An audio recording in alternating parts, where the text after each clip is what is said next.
ꯑꯍꯥꯟꯕꯃꯛꯇꯗ ꯑꯩꯅ ꯏꯔꯝꯗꯝ ꯁꯅꯥꯂꯩꯕꯥꯛ ꯀꯪꯂꯩꯄꯥꯛ ꯃꯅꯤꯄꯨꯔꯁꯤꯗ ꯂꯩꯕꯤꯔꯤꯕ ꯂꯣꯜ ꯃꯌꯦꯛꯄꯨ ꯅꯨꯡꯁꯤꯖꯕ ꯑꯍꯜ ꯂꯃꯟ ꯃꯔꯨꯞ ꯃꯄꯥꯡ ꯁꯥꯇ꯭ꯔ ꯁꯥꯇ꯭ꯔꯤ ꯈ꯭ꯋꯥꯏ ꯈꯨꯗꯤꯡꯃꯛꯄꯨ ꯏꯀꯥꯏ ꯈꯨꯝꯅꯕ ꯎꯠꯆꯔꯤ ꯑꯃꯗꯤ ꯂꯣꯜ ꯃꯌꯦꯛ ꯇꯝꯕꯤꯕ ꯃꯇꯝꯗ ꯑꯇꯣꯞꯄ ꯃꯤꯑꯣꯏꯁꯤꯡꯕꯨ ꯍꯔꯥꯎ ꯍꯔꯥꯎꯅ ꯂꯣꯏꯅꯕꯤꯕ ꯉꯝꯕ ꯇꯝꯕꯤꯕ ꯉꯝꯕ ꯃꯤꯑꯣꯏꯁꯤꯡ ꯑꯃꯗꯤ ꯃꯤꯑꯣꯏꯁꯤꯡ ꯑꯁꯤꯕꯨ ꯌꯥꯎꯕ ꯂꯨꯞꯁꯤꯡ ꯑꯗꯨꯕꯨꯁꯨ ꯑꯩꯍꯥꯛꯅ ꯏꯀꯥꯏ ꯈꯨꯝꯅꯕ ꯎꯠꯆꯔꯤ ꯉꯁꯤ ꯅꯩꯅꯒꯗꯕ ꯁꯔꯨꯛ ꯑꯁꯤ ꯁꯤꯗ ꯑꯃꯨꯛꯇꯪ ꯌꯦꯡꯕꯤꯌꯨ ꯁꯤꯗ ꯁꯦ ꯅꯝꯕꯔ 256 ML PPP 2822 part 1 ꯒꯤ ꯁꯔꯨꯛꯅꯤ ꯑꯗꯨꯅ ꯉꯁꯤ ꯅꯩꯅꯒꯗꯕ ꯁꯔꯨꯛ ꯑꯁꯤ ꯍꯥꯟꯅ ꯃꯃꯥꯡꯗ ꯆꯠꯊꯖꯈꯤꯕ ꯁꯦ ꯅꯝꯕꯔ 239 ML PPP 2722 date 16/11/2022 ꯍꯥꯏꯗꯤ ꯅꯕꯦꯝꯕꯔꯒꯤ ꯇꯥꯡ 16ꯇ ꯅꯩꯅꯈꯤꯕ ꯑꯗꯨꯒꯤ ꯃꯈꯥ ꯇꯥꯔꯛꯄꯅꯤ ꯉꯁꯤ ꯅꯩꯅꯒꯗꯕ ꯑꯁꯤꯅ ꯀꯔꯤꯅꯣ ꯍꯥꯏꯕꯗ ꯑꯃꯨꯛꯇꯪ ꯄꯥꯊꯖꯔꯛꯀꯦ What are the pure vowels represented or extended vowels formed by the combination of vowels with chaitap symbols and vowels aduna ngasi nainagadaba asi pure vowel haibsina karino aduga represented extended vowel haibsina karino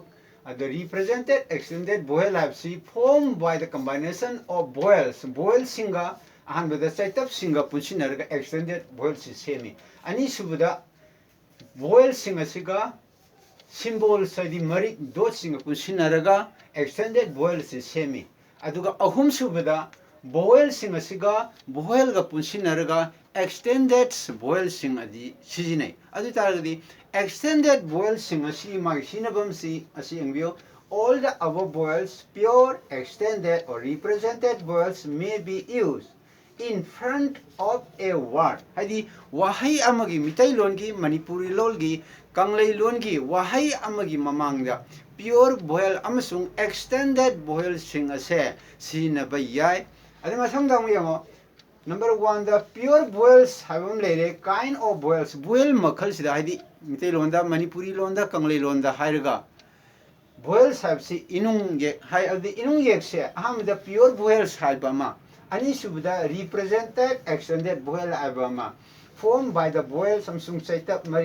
natraga mari ka vowel ga pusinarga semba haibani represented or extended vowel haibana adi masangda ahum subadana vowel plus vowel ga tinsinaraga punsinarega semba adu extended vowel adu makhalna karino extended vowel se masai khona dithong harga ju khangnei adudi ai hauji mathang nainajarak lage adi vowel singasina wahai amagi mamangda mitai longi kanglei longi manipuri lolgi wahai amagi mamangda extended vowel amasung pure vowel singase tangai phadana leyu maramna masai khoina tangai phadana khangba darkar oi hana sukara hajakhre akhangba singna kanthok piraga su karisu kaide adi hauji mathang nainajarake extended vowel singase amasung pure vowel singase mathang nainajarake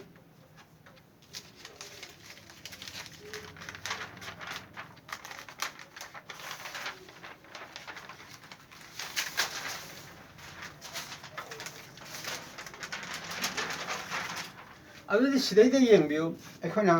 extended vowel singasi karam no pure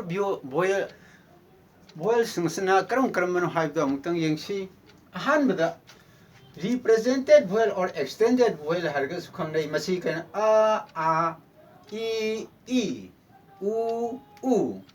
e o ai au ang haiba mathang sida leijare ahamjina haibjina atya haibasina masina pure vowel ni adi mathangda a haibama atya atap a haibama i mari i haibama sina falling tone da sinabani un mari ari un mari amasung i mari sina f ti haji kana falling tone da sinabani aduga i amasung un haibsina rising tone da sijinabani basang atya enap e atya onap o atya sainap ai atya saunap o haiba mayek singase amma ani ahum mari manga taruk tare nipan mapan tara makhoi tara singase extended vowel amasung pure vowel ngaktani adudi ai hauji mathang hajarake adudi masi khoina matau karam tauna ꯅꯤꯡꯁꯤꯡꯒꯗꯒꯦ ꯍꯥꯏꯕ ꯃꯇꯝꯗ extended ꯚꯣꯋꯦꯜꯁꯤꯡ ꯑꯁꯤ ꯁꯤꯅ pure ꯑꯣꯏꯈ꯭ꯔꯒ ꯑꯇꯤꯌꯥ ꯑꯇꯞ ꯑꯥꯅꯦ E ꯃꯔꯤꯛ E ꯍꯥꯏꯕꯅꯦ ꯎꯟ ꯃꯔꯤꯛ ꯎꯟ ꯍꯥꯏꯕꯅꯦ ꯑꯇꯤꯌꯥ ꯑꯦꯅꯞ ꯑꯦ ꯑꯇꯤꯌꯥ ꯑꯣꯅꯞ ꯑꯣ ꯑꯇꯤꯌꯥ ꯆꯩꯅꯞ ꯑꯩ ꯑꯇꯤꯌꯥ ꯁꯧꯅꯞ ꯑꯧ ꯍꯥꯏꯔꯤꯕꯁꯤꯡ ꯑꯁꯦ extended vowel ngakani ado pure vowel na a i un haibusina makoi ohumsina pure vowel ni ado songisina i mari amasung un mari habsina falling tone ni i amasung un habsina pure vowel asina rising tone do oina sinabani adi masi atya nung angina mukona hajarake masi aikoina English ta kamai turga manage haiba tarwadi pure vowel amasung extended vowel singa se English ka karam ba mong da mayek sing alphabet sing manage haiba da mutang sida hajarake tia haibjina e ga manare tia atap haibjina e ga manare e haibjina I ga manare e mari aidi falling tone da e haibjina e da matakta final line amaga ꯁꯤꯡꯉꯦ ꯃꯁꯤ ꯆꯠꯅꯕꯤ ꯑꯣꯏꯅ ꯁꯨꯃꯥꯏꯅ ꯁꯤꯖꯤꯟꯅꯩ ꯃꯊꯪꯗ ꯑꯃꯨꯛ ꯎꯟ ꯍꯥꯏꯔꯒꯅ ꯏꯌꯨꯒ ꯃꯥꯟꯅꯔꯦ ꯑꯗ ꯎꯟ ꯃꯔꯤꯛ ꯍꯥꯏꯇꯥꯔꯒꯗꯤ ꯎ ꯍꯥꯏꯕ ꯐꯣꯂꯤꯡ ꯇꯣꯟꯁꯦ ꯎꯟꯒꯤ ꯃꯁꯤꯅ ꯏꯌꯨꯗ ꯃꯊꯛꯇ ꯐꯩꯅ ꯂꯥꯏꯟ ꯑꯃ ꯆꯤꯡꯉꯒ ꯁꯤ ꯐꯣꯂꯤꯡ ꯇꯣꯟ ꯑꯣꯏꯅ ꯁꯤꯖꯤꯟꯅꯔꯦ ꯃꯁꯤ ꯑꯁꯥꯡꯕꯁꯤ ꯇꯁꯦꯡꯕꯗꯤ ꯂꯣꯡ ꯇꯣꯟꯅꯤ ꯑꯗꯨꯕꯨ ꯑꯩꯈꯣꯏ ꯁꯤꯗꯩꯗ ꯐꯣꯂꯤꯡ ꯇꯣꯟ ꯑꯣꯏꯅ ꯁꯤꯖꯤꯟꯅꯕꯅꯤ ꯑꯗꯨꯅ ꯁꯤꯗꯩꯗ ꯃꯔꯤꯛꯁꯤ ꯁꯤꯗ ꯐꯩꯅ ꯍꯥꯞꯆꯤꯜꯂꯦꯔꯒ ꯂꯥꯏꯟ ꯑꯃ ꯍꯥꯞꯆꯤꯜꯂꯦꯔꯒ ꯁꯤꯅ ꯑꯩꯈꯣꯏꯅ ꯐꯣꯂꯤꯡ ꯇꯣꯟ ꯑꯣꯏna ꯁꯤꯖꯤꯟꯅꯕꯩ ꯋꯥꯅꯤ adi mathangda amu atya enap a hai asina a iga manare a na atya onap o a o ga manare adi mathangda atya sainap ai atya saunap o hai asina atya sainap ai sina a e ai ga manare atya saunap o hai sina a o u ga manare o hai bise adi aikona chanabi amu oina a o g o oina sinabasu yawi aduga a o u sina a o u ji chanabi ama oina a u oina ju sine sumai tona chanabi ama oina sinaba sisu hapsage aduga karigumba mayamna yanabagi matung ina hena sinaba pamjana sinagiba chanabi oina sinagibadadi karisu kaide miyamgi matung ina adudi sidaida leiba mayek sing asida atya enap a atya onap o atya atap haiba atya atap atya enap a atya onap o haiba may au ahum ase masibu kari kawi maye ke may hanasu kawi khonthok mayek tanaba semkhibani hanasu mamangdasu mamangi abla to matamdasu hajakhre aduna sidida a i u haibasina pure vowel ni atya atap atya enap a atya onap o haibasina mayek ki mayek ni adu punna sidida pure vowel singasi lokthokraga lemhoriba atya atap i mari i un mari u atya enap a atya onap o atya sainap ai atya saunap o haibu sing ase makoi ama ani ahum mari manga taruk taret ase masibu kari kawi habde extended vowel or represented vowel hairuga su khangnai aduga sida atya atap atya enap i atya i habsina a i un e o have makhoi taru ama leire sidaida anima hapsale mathangda amaga hapsale sidai ani hapsale rising tone amasung falling tone sidaida hapsale ibesini aduga sidaida ani hapsale isina dip haisina dip thong haibani atya saina pai atya sauna o puna makhoi sing ase taruk tare nipan mapan taramathoi sui adu masimadi nungjimadi consonant ni nungjidi consonant ni aduna masidi represented vowel gi manung chande side sum hapam bagi wani atya yawe haiduna represented vowel dinate masimadi mathangda mu yangbyo in jida mari ha pare I mari si kane I mari sumaina pare un jida mathakda dot ama habiji un mari you ari un mari haideni mathangda mu mari means dot point hargas khanglai dot hargas khanglai English ta adi makha tabda makhoi sing ase extended vowel represented vowel amsung pure vowel sing ase amadi diphthong yaurba punama sing ase karamba symbol sing khudam sing lai haibo ido amuhana usarake mathangda amtang yengse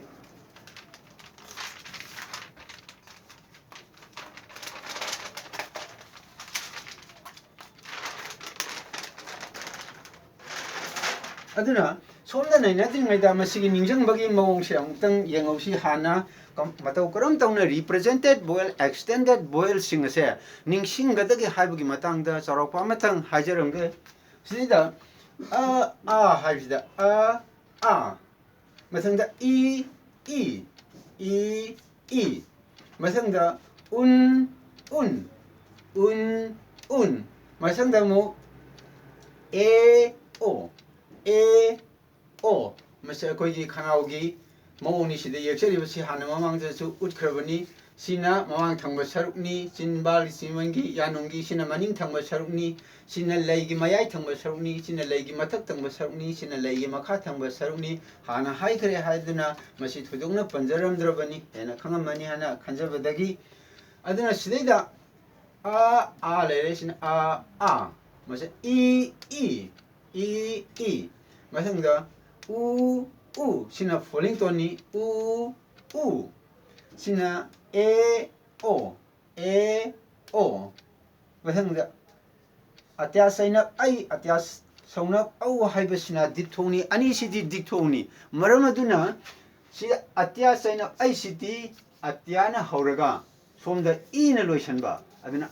haiba ana atyaga ga punsinaraga haibani masi diphthong ni masi kaino represented voel na sinabani diphthong ji ade mathangda amu atya sauna au ai atya ne unne punsilaraga haiba atya dagi hauraga unda loisanba haiba anna sina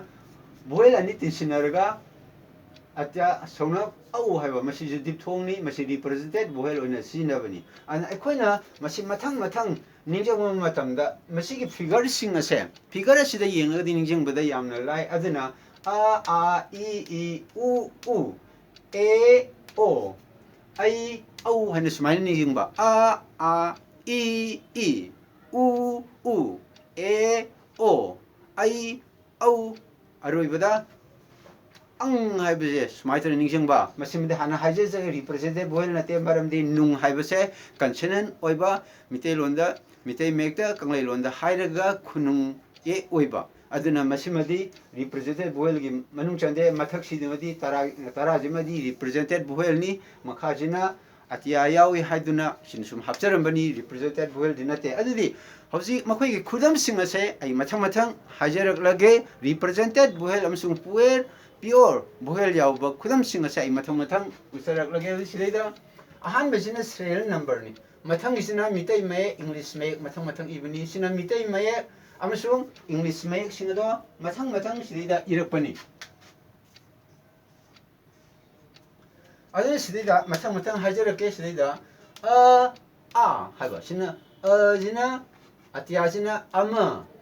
pronunciation da ama english da ibni meaning na one haire mathang da sina jina ga manare atya atap jina ga manare mathang example oina sum pirambani yidi ano haba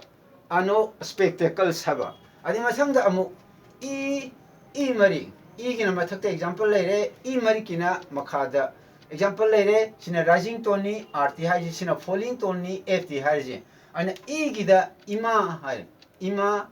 mother ada mari kidi si falling tone ni adi ising adi arumba oiba falling tone habdi arumba oiba haitare aduna mathakta faina line am singje sida dot lairije sina falling tone oibagi mathakta faina line am chunam jingbani aduna marki falling tone idi ising habadi water haba sumai tawduna amasung marikse ai rising tone amasung falling tone gi mag example di anba gi da my example da